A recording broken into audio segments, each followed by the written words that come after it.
pagi saudara-saudara terkasih. Salam jumpa lagi dalam Sabda Siap Saji Kamis 13 Agustus 2020.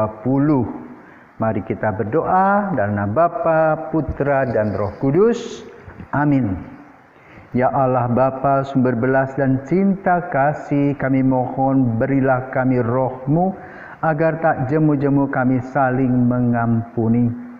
Ajarlah kami menaruh belas kasih dan cinta kasih kepada siapapun yang kami jumpai, bila mana dan di mana saja. Demi Kristus Putra-Mu dan pengantara kami, kini dan sepanjang masa. Amin. Tuhan bersamamu dan bersama roh-Mu. Inilah Injil Yesus Kristus menurut Matius. Dimuliakanlah Tuhan.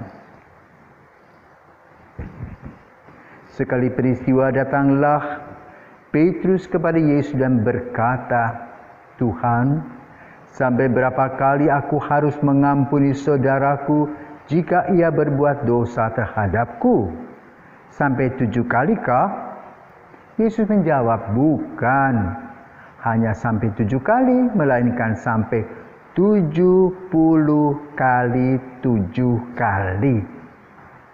Sebab hal kerajaan surga itu seumpama seorang raja yang hendak mengadakan perhitungan dengan hamba-hambanya. Setelah ia mulai mengadakan perhitungan, dihadapkanlah kepadanya seorang yang berhutang 10.000 talenta.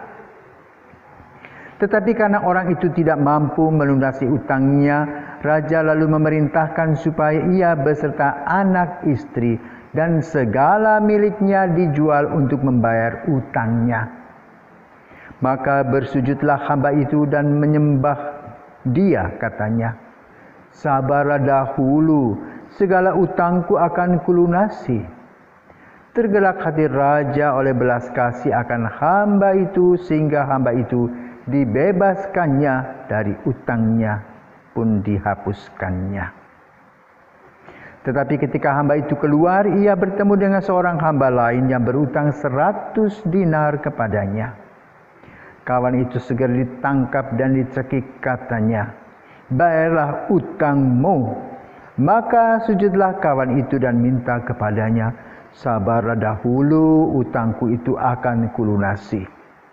Tetapi ia menolak dan menyerahkan kawannya itu ke dalam penjara sampai semua utangnya ia lunasi. Melihat itu, kawan-kawannya yang lain sangat sedih, lalu menyampaikan segala yang terjadi kepada tuan mereka. Kemudian raja memerintahkan memanggil orang itu dan berkata kepadanya, 'Hai hamba jahat, seluruh utangmu telah kuhapuskan oleh karena engkau memohonnya. Bukankah engkau pun harus mengasihani kawanmu seperti aku telah mengasihi engkau?' Maka marahlah tuannya dan menyerahkan dia kepada algojo-algojo sampai ia melunasi seluruh utangnya. Demikian pula Bapa-Ku di surga akan berbuat terhadapmu, jika kalian tidak mengampuni saudaramu dengan segenap hatimu." Setelah Yesus selesai dengan pengajarannya itu, berangkatlah ia dari Galilea dan tiba di daerah Yudea di seberang sungai Yordan. Demikianlah Injil Tuhan. Terpujilah Kristus. Satu kali, saudaraku terkasih, seorang ibu yang kebetulan dia berpenyakit kanker, sudah stadium 4. Dia berteriak-teriak, "Romo, pokoknya aku ingin membunuh suamiku. Jahat suamiku itu. Aku sudah ikut imannya. Aku sudah tinggalkan keningratanku. Kini sekarang dia punya lagi istri lain. Saya hidup menderita.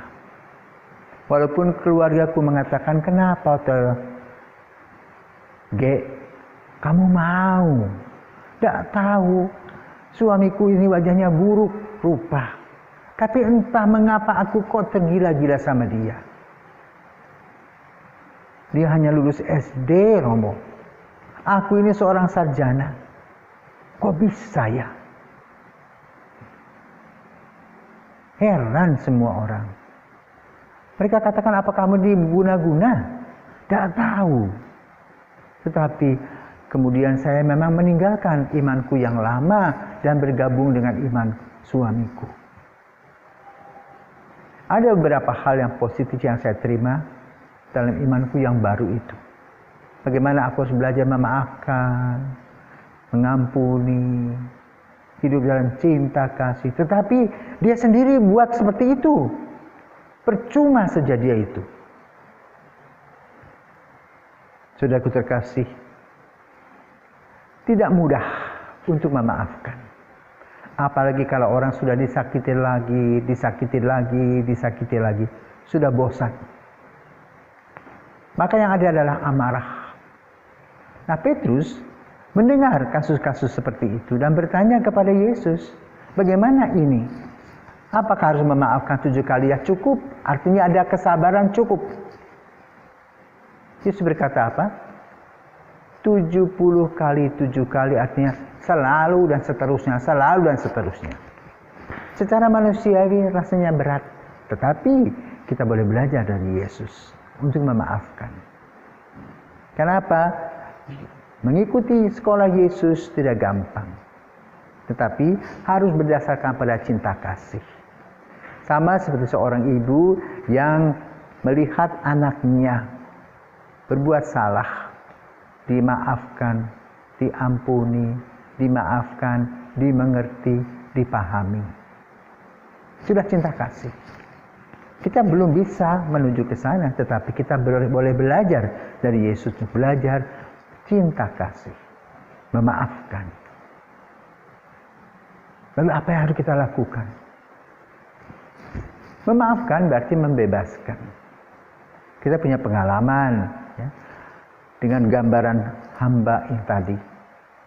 Kalau kita datang ke kamar pengakuan lalu kita tidak mau didengarkan, sakit hati ini.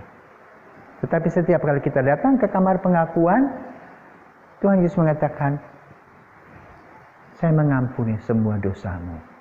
Jangan berbuat lagi. Ini yang kita dengar.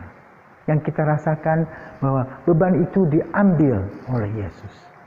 Maka ketika kita mengalami kesulitan dalam relasi dengan teman, dengan suami atau istri, dengan siapa saja yang menyakiti hati kita, kita harus belajar pada Yesus dan menyerahkan diri kepada Yesus dengan mengadakan meditasi, kontemplasi, membiarkan Yesus membuka hati kita, membersihkan pikiran-pikiran kita dan hati ini sehingga kita bisa masuk dalam apa yang disebut dengan cinta kasih. Karena itu hidup rohani kita harus berdalam ketika kita banyak mengalami kesulitan dan penderitaan. Kita perlu bertanya pada diri masing-masing, sejauh manakah imanku tumbuh dan sejauh manakah Tuhan memberikan kepada kita pengampunannya. Kalau Tuhan selalu mengampuni dan kita adalah anak-anaknya, maka kita perlu belajar untuk pengampunan.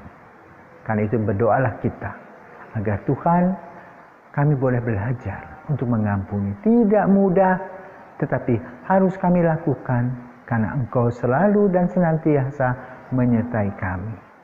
Ajarlah kami mengampuni agar kami dibebaskan. Dan biarlah bara yang merupakan luka-luka yang menyakitkan itu Engkau ambil, sehingga yang tinggal adalah luka-luka yang Engkau sembuhkan dengan bilur-bilur salib dan stigmatamu. Tuhan Yesus, terima kasih untuk penyertaan-Mu. Biarlah kami belajar seperti Engkau mengajarkan kepada kami. Ampunilah kesalahan kami seperti kami pun mengampuni yang bersalah kepada kami. Semoga kita diberkati, selamat beraktivitas, dan marilah kita mengadakan doa penutup.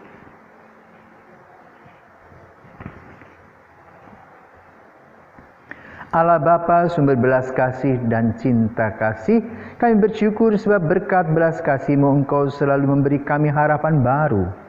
Kami bersyukur pula karena Roh-Mu selalu menghidupi kami, demi Kristus Tuhan dan pengantara kami, kini dan sepanjang masa. Amin. Selamat pagi.